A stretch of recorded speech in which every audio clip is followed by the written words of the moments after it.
Unang ulan sa Mayo. Gaano nga ba kalakas ang kapangyarihang tinataglay nito? Agwa de Mayo. Bakit nga ba inaantay at inaabangan ang pagbuhos nito? At saan-saan nga ba ito magagamit nating mga tao? Hello, what's up? Your best here. Sa video ito ay ating alamin kung gaano nga ba kabisa ang unang ulan ng Mayo. At saan nga ba nag-ugat ang prinsipyo at malalim na paniniwalang ito? Kaya kung isa kang antingero o nag-aaral ng mga lihim na karunungan o mahilig ka lamang sa mga bago at kakaibang kaalaman, ang bidyong ito ay para sa iyo. Patapos na naman ang Abril at nalalapit na ang buwan ng Mayo. Natatanging buwan na kung saan ang karamihan ay abala sa pagbabakasyon at mga outing. Subalit ito rin ang natatanging buwan na kung saan ay nakaabang ang ilan sa pagbagsak ng unang buhos ng ulan. Unang ulan ng Mayo o ang tinatawag na Agwa de Mayo. Ito ang unang buhos ng ulan, partikular sa mga unang linggo o araw ng buwan ng Mayo. Ang unang mga patak o tubig buhat sa ulang ito ay pinaniniwalaan ngang sagrado, maswerte, pinagpala at punong-puno ng mga blessings.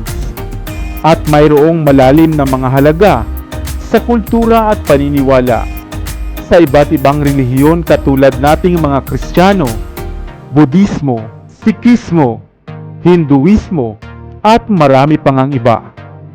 Pinaniniwalaang ang unang ulan ng Mayo ay nagdadala ng maraming blessings, spiritual cleansing, fresh start, paghuhugas ng mga kasalanan at karumihan, hindi lamang nating mga tao, kundi sa buong mundo, sa kalikasan at kapaligiran.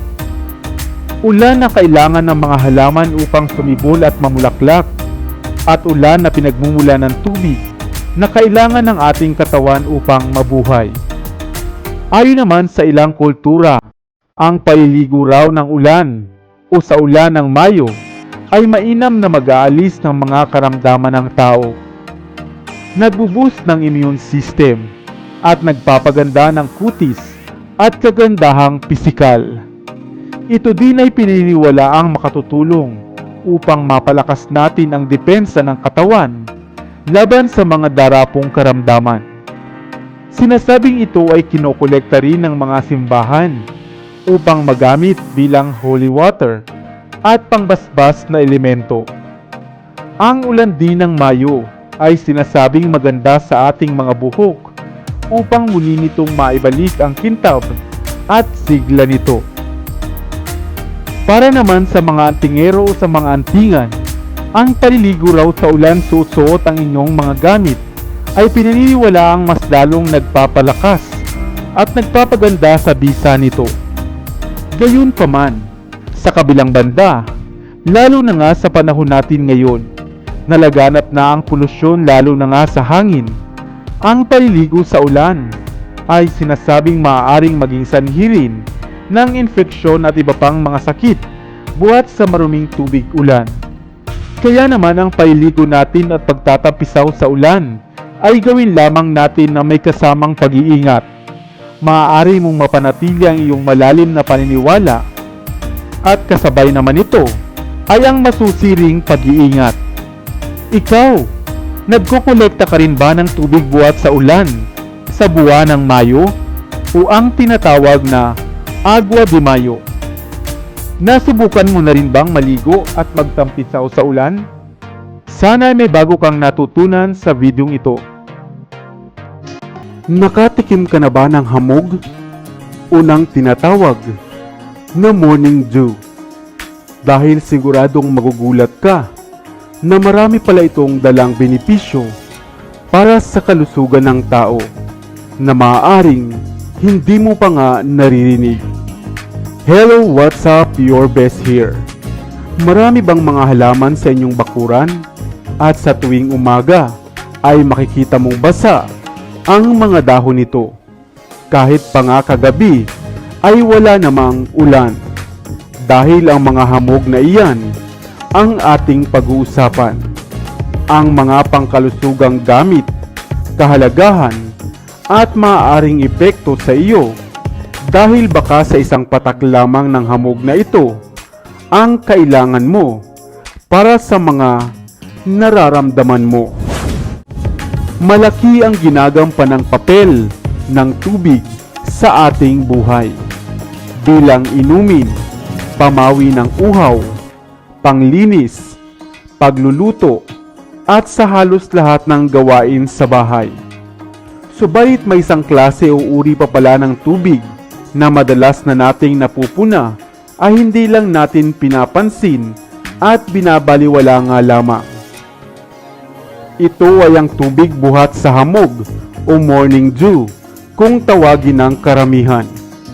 Ang hamog ay ang tubig sa anyo ng mga maliliit na patak na namuo buhat sa kondensasyon ng tubig sa lupa at ng init ng paligid o water vapor.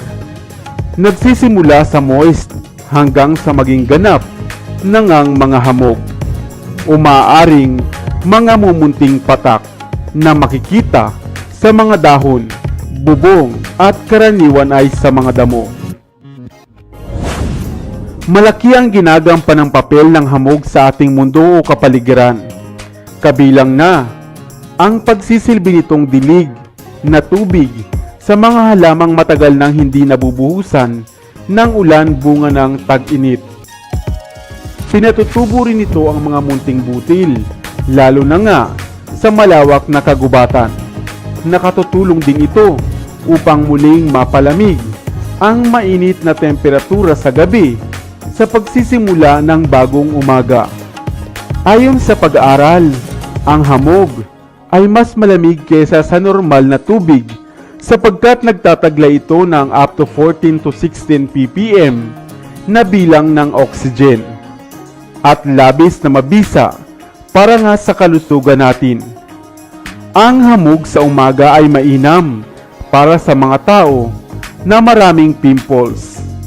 Ang mataas na oxygen content nito ay mainam o mabisa upang mabawasan ang patuloy ngang pagdami ng pimples o pekas. Mainam din ito sa mayroong mga acne at mainam na spray sa ating balat o sa ating mukha. Kung kayo naman ay nakadarama ng sobrang pagod dahil sa maghapong kakatrabaho, ang pagkonsumo ng hamog o malinis na hamog sa umaga ay makatutulong upang ma-refresh at maibalik ang sigla ng katawan. Maaari mo ring ipahid sa ulo o sa sentido ang hamog upang mapawi ang pananakit nito bunga ng labis na pag-iisip. Kung namumula rin ang inyong mata o iritable, maaaring kumulekta ng hamog upang ipapatak dito. Subalit siguraduhin na ito ay malinis lamang.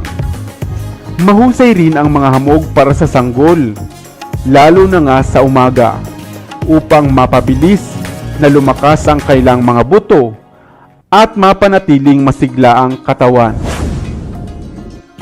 Ngayon, maaring hindi mo na babaliwalain ang makikita mong hamog sa paligid at sa mga malalapad na dahon. Pwedeng pamatid uhaw at pwede rin palang pang-boost ng inyong hapong katawan. Sa inyong probinsya, ginagamit din ba ang mga hamog?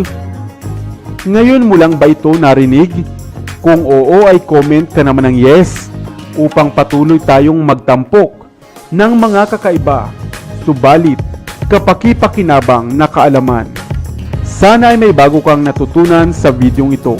Iwan ka naman ng comment sa comment section sa ibaba. I-like at i-share mo na rin para naman sa kaalaman ng iba.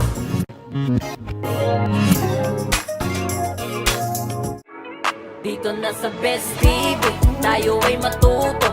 Utak mapuno ng bagong kaalaman. Dito na sa Best TV, tayo ay lumibot. Lihim na mundo ay ating matuklasan. Dito yan sa Best TV, dito yan sa Best TV, dito yan sa Best TV. Sapagkat sabay tayo na matuto, pagkat dito sa mundo lamang ang siyang marunong. Ating utak salina ng panibagong dunong, mga bagay na sa buhay ay makakatulong.